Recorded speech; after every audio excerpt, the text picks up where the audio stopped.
So he can be given maybe 25% bali advance and the balance as under a passport. We are going to this now already. I'll show that to you. Hybrid vehicles. This is now, please, request lang, no? Whenever you buy appliances, please look at your EER ratings. The higher the rating, the better. Kaya, such that you will also help us in patronizing efficient appliances. Please look at that, please. Time of use is for those industrial plants. Meralco is offering at the certain times of the day 50% discount. Sabihin, between maybe 10 o'clock to 4 o'clock, parang sinasabi lang sa inyo, kung po pwede dun na lang kayo gumamit ng kuryente. Because there's a real off-peak at that time. And marami naman kung marunong, arkitekto man at saka mechanical engineers, they make ice during this time. Then during the morning, ginagamit nila yan for cooling the building. Anti-idling, magkaroon pag-usapan nito because everybody of us would be guilty. Kasi sinabi ko kay Secretary nung araw, Sir, tignan mo yung British school dito, patuloy mo itong isang daliri ko, if one of the 100 vehicles there at 2 o'clock, yung pagka-out ng ibang grade school, hindi umanda. I bet you, sabi ko, against 2 pesos. And after the meeting at 5 o'clock, sabi ko, Sir, kung gusto niyo, 1 peso, at least 1 peso, yung kotse niyo ngayon umaandar na. Because, yeah. So everybody, I am also guilty. I have to admit that.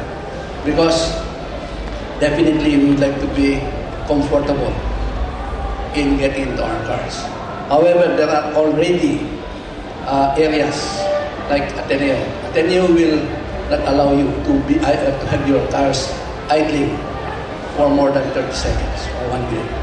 So we salute Ateneo, and we would like you, if possible, to also tell your clients, parking lots, etc., to really deputize these guards to let people stop idling their cars in these parking lots. Kasi tayo din naman ho ang sumisingkot yung carbon monoxide. Energy storage, I already talked about that. Ito po yung mga energy efficient na lighting natin ngayon, CFL, HPGD, LEDs. There's a new development now, it's called high pressure gas discharge lamp. It does not have any gases. It does not have any mercury. It is a mixture of gases. This won the Innovative Award in the US, and it has a very, very high luminous efficiency of 97.4 lumens per watt. So if you can see, a 20 watt HPGD lamp can replace a 100 watt metal halide. In our discussions with Nestle, ito pong 400 watts na yan can be replaced by 150 HPGD. Side by side, the HPGD even outshone the 400 watt metal halide.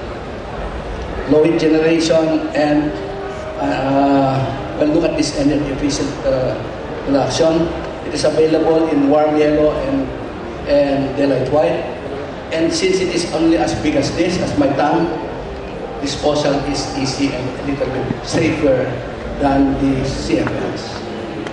Ito po, meron hong comparison. You can look at it.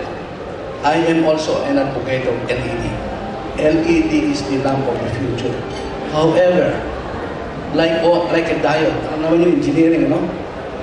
A diode also uses much. There's a problem in heat generation. For high-intensity LEDs, we still have to dissipate the heat. Kasi 80% of that consumption still goes to heat generation, like an incandescent bulb. But technology is changing. CFL will come to be better with the next. We now have this, we are using that, but the heat generations are going to be 100 lumens per watt level.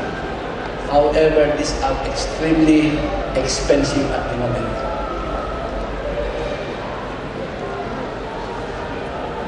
Lifespan, you can see that all of them have about 20, even up to 50,000 burning hours. Waste energy conservation, you know, we would like you also to look at your designs. For cooling towers, we would like to use the residual energy. Bumabagsak lang mo yung tubig na wala namang ginagawa. So, the kinetic energy of that falling water can be used for big hydro. The cooling fans for your air conditioning, binubuga lang po yung wind. Now, we are looking into concepts wherein we can put small wind turbines across this cooling fans. You will tell us paano yung back pressure. Now, we have challenged the academe to look at the optimized distance between the turbine and the cooling fan so as to optimize yung or minimize yung back pressures. Heat energy, you know this already, heat conversion or heat retention. Investment opportunities. These are the investment,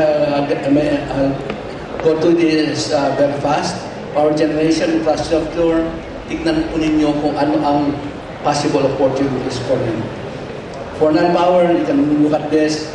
We are pushing for resource now, water purification and water desalination using wind and solar power supplies. Rural electrification, let me give you a short presentation on this rural electrification because this is one of my babies also, to bring electricity to those who need it most.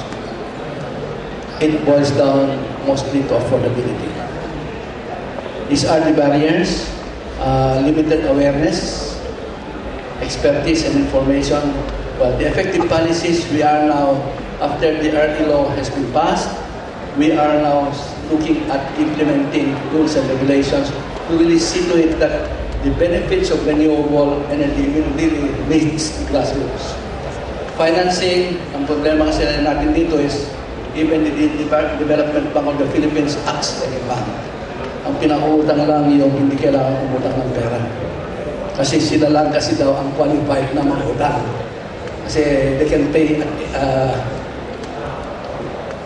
and lack of maintenance services. But anyway, we have been trying to train thousands also of village electricians to take care of our installations. This is my famous Seraphica challenge. It is ironic that those who need renewable energy most are those who could least afford it. Please take that to heart, such that baka naman gumugo ng kaunti yung puso nyo at tumulong dun sa nangangailangan po ng renewable energy. Options for electrification, you can just leave to it, but we are looking into hybrid power supplies. Renewable energy resources, we are blessed with renewable energy resources. We have studies that we have about 76 gigawatt of wind capacity, of potential wind energy. Unfortunately, we do not have the infrastructure to develop these areas.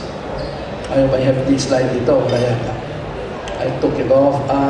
Ibig sabihin kasi na noon is we have a lot of areas where we have such renewable energy resources, but these are very far from the urban areas.